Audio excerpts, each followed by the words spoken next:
Welcome back to the channel. Today we are talking about none other than Wicked for Good. As you can see by my merchandise, I love Wicked. I love the first movie.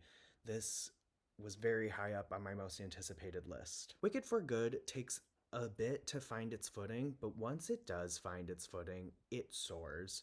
It soars, and I think it culminates in a beautiful conclusion to this story. And in the grand scope of the full story, I think it works. I think if Wicked Part 1 was about learning to fly and defy gravity, then Wicked for Good is about coming back to Earth to reckon with reality. We are in a much darker version of Oz that is established right from the jump wonderfully by John M. Chu. The sheen is gone. This is not the Oz we experienced a year ago. And in this new version of Oz, we see Glinda is fully immersed as a public figure, there to brighten the spirits of her fellow Ozians, with Madame Morrible pulling the strings behind her. Fiyero is now captain of the Gale Force, the military group tasked with hunting down the Wicked Witch. The wizard is still imprisoning animals, making them the bad guy while also putting out propaganda against Elphaba. And Nessa Rose has assumed her father's role as the governor of Munchkinland, with a reluctant Boq by her side. Meanwhile, the Yellow Brick Road has begun construction at the expense of the Enchanted Forest where the animals dwell, and animals are being exploited for their labor to help build it. Elphaba, in her continued effort to take the wizard down, is disrupting this construction and freeing the animals. There's a lot happening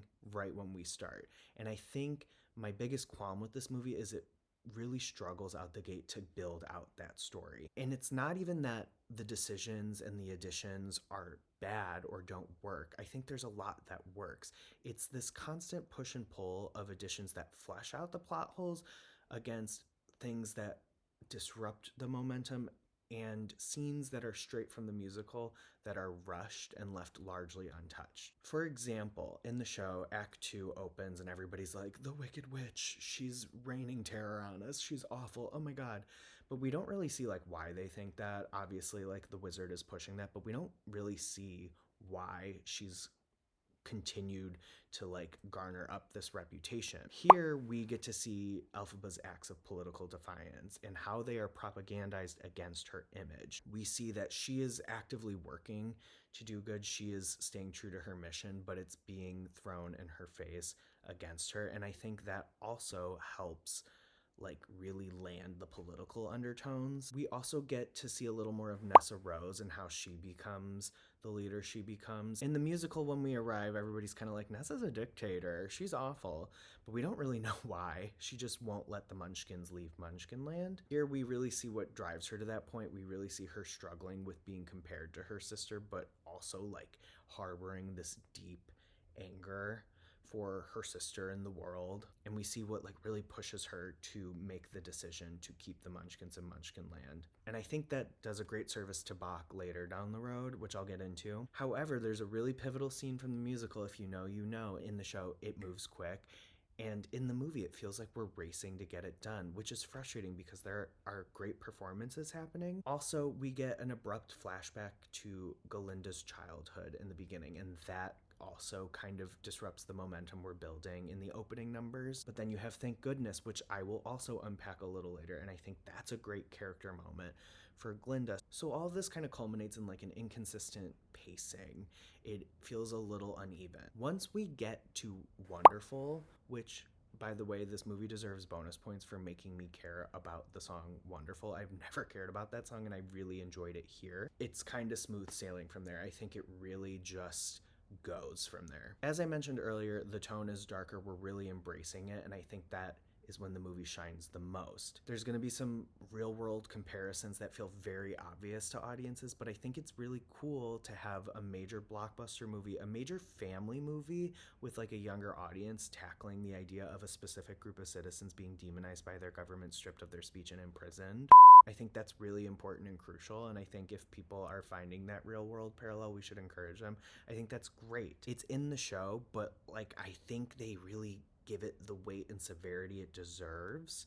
It has the room to feel important, and there's a change that like allows it to kind of have more of an impact. I really liked it. I think the political undertones shine a lot more here. Likewise, I think this more serious tone really forces our characters to not only reckon with their larger reality in Oz, but also the consequences of their personal decisions.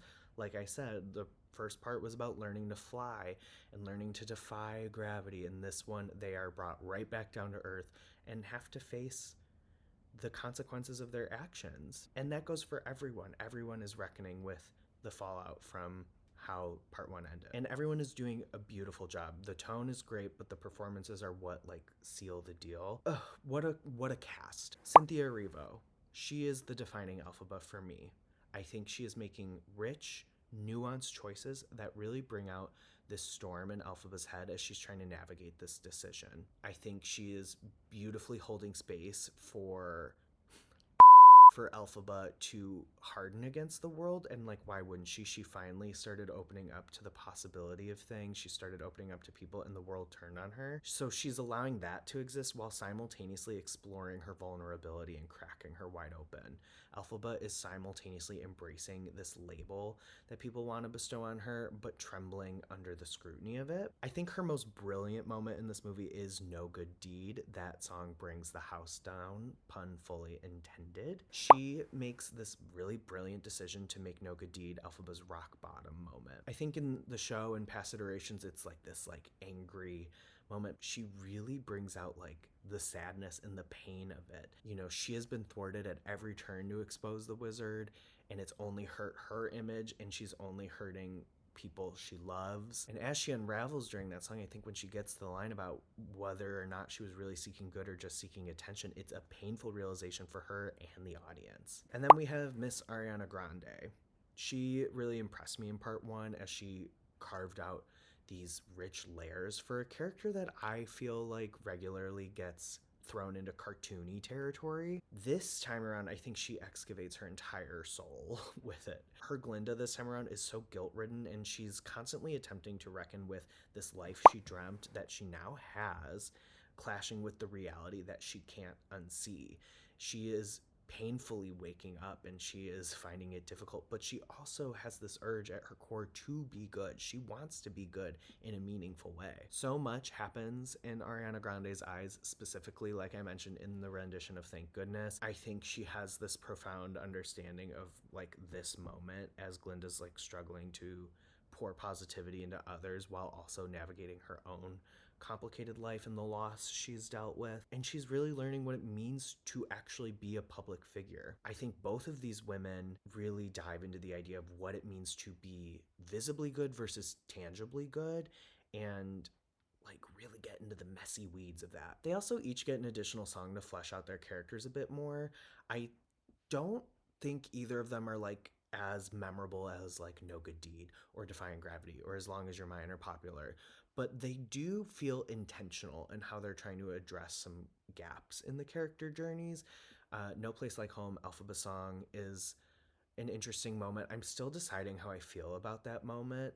I think I'll like it more on a rewatch, but it is like really seeking to address why does Elphaba care so much about this place that does not care about her. And then we have The Girl in the Bubble, which is like really tapping into the idea of Glinda having this aha moment, how she really needs to step out of her reality, her safe and guarded little bubble, and do the work. Ariana Grande and Cynthia Erivo together are pure magic. I think we're so lucky to witness their artistic collaboration. They've really outdone themselves this time around. Jonathan Bailey as Fiyero, way more to chew on this time around, as Fiyero is like really struggling with the idea of pretending anymore. It's a great contrast to the whimsy of part one, and I think it's a nice complete arc. Also, that man could have chemistry with a wall, because As Long as You're Mine is a sensual, goosebump-filled barn burner. Him and Cynthia Erivo in that are electric. The vocals are magnificent. It's sexy. My other major performance standout this time around is Ethan Slater as Bach. I think he takes Bach to such